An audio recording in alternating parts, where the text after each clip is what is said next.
Hello and welcome to the Grand Line Review, your source for everything One Piece. Today we have a review of manga chapter 885, It's Bruhlee. And well, this week it was a fine chapter, indeed, nothing groundbreaking, just some enjoyable pages of One Piece really. It's only when I look at it in retrospect and compare it to a couple of other recent chapters that I do get kind of disappointed.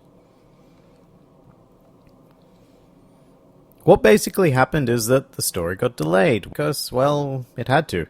Baking a cake takes time, and sailing across Totland also takes time, so naturally we had to find a way to extend the Luffy-Katakuri fight. And usually I'd be pretty annoyed at something like this, but I do think it was done in a fairly clever and funny way. Luffy's face when he saw Bruhlee and realized he could escape was pretty priceless, and the fact that he chose the worst possible mirror to go through and came face to face with Big Mom once more really helps with keeping up the hectic pace set by Oda. And you know what? It's actually really impressive. I can think of a lot of other manga series that needed to force a break into fights, and it just feels like the story itself gets put on hold until the main character is ready to go again. However, thankfully, even though narratively I can see what's happening, it still feels really enjoyable to read, and once again, it's impressive storytelling, even if it isn't ideal.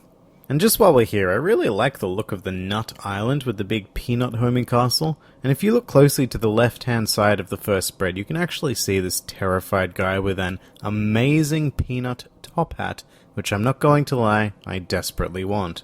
And I really appreciate these few pages on the Nut Island because I'm super glad that we're just expanding Totland more, because up until now, it's really only been Whole Cake Island and Cacao Island. So this definitely helps the general world building and just the feeling that this is a massive territory that we're in. And so some shenaniganry ensues on the Nut Island, nothing special really, Luffy just ends up doing more running away. What's interesting is that Big Mom has ended up riding another candy wave, just on land. And I can't believe I've taken so long to notice this, but Perospero is pretty much a confirmed awakened Devil Fruit user, yeah? His candy techniques seem to come pretty much out of thin air, so I'm just assuming now that he's turning the environment into candy, like Doflamingo and Katakuri did before him with their powers. I mean, it's not that interesting a point, it's just where my mind drifted during this particular scene. Immediately afterwards came a pretty awesome page though, with the Big Mom forces mustering, or at least what's left of them, featuring Mont d'Or, Smoothie, Daifuku, and Compote. And seeing them all like this, I'm starting to get the feeling that just about all of them are actually going to be beaten this arc. So for most of Whole Cake Island, I think we've mostly subscribed to the theory that this is more of a heist arc.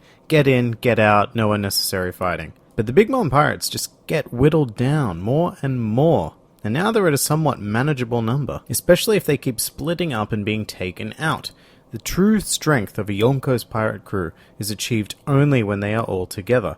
But throughout this entire arc, Charlotte family members and other affiliated pirates have just been separated and picked off, kind of like guerrilla warfare, and I don't see that stopping anytime soon. For example, as of last chapter, we know that Charlotte Oven is on his own in Chocolate Town, and he's really just begging to be beaten right now. I think that individually, every member of the Big Mom Pirates can be beaten by someone like Sanji, Jinbei, Capone, or the Germa. Only Big Mom herself is really out of everybody's league. So if we keep up this divide and conquer strategy, this arc may really be the fall of the Big Mom Pirates. But other than that, the main takeaway from this chapter for me is that we now know how Sanji plans on knocking Big Mom out.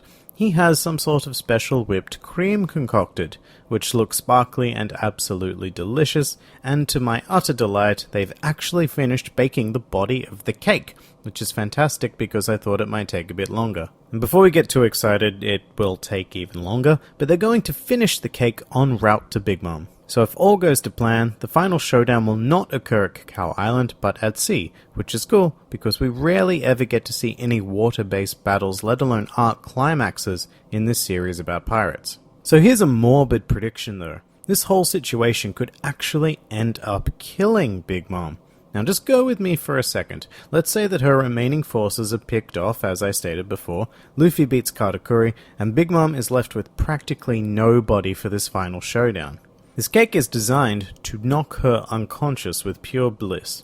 So if we go by what most of One Piece canon has shown us so far about Devil Fruit powers, they seem to vanish when the user becomes unconscious, or as I like to refer to it, the sugar effect. In Big Mom's case, this would mean no homies. Essentially, she would just fall into the ocean, and as a result, very potentially drown because there may be nobody else there to save her. Realistically, I actually think that's about the only way any character in this world could defeat her for good, and Sanji's plan goes a long way towards setting this situation up. I don't know how likely it is because, One Piece, people don't really die all that often, but I thought it was worth positing. And now coming to something a bit negative I had about the chapter, it is the last panel. On its own, it's pretty cool.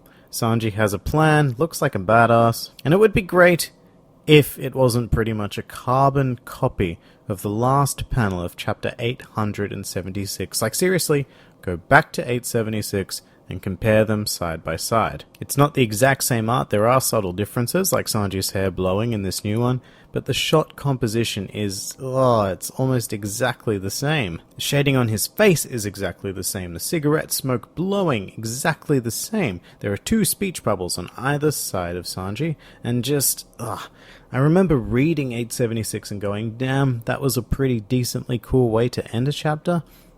But when it comes to this, it just feels lazy, and there's no excuses for this.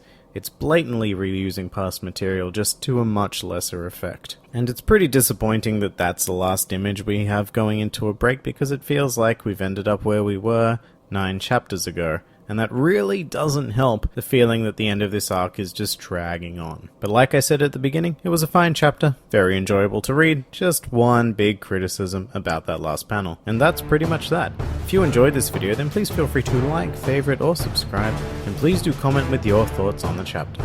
And if you happen to be craving some One Piece during the break next week, then please feel free to check out the other content on my channel.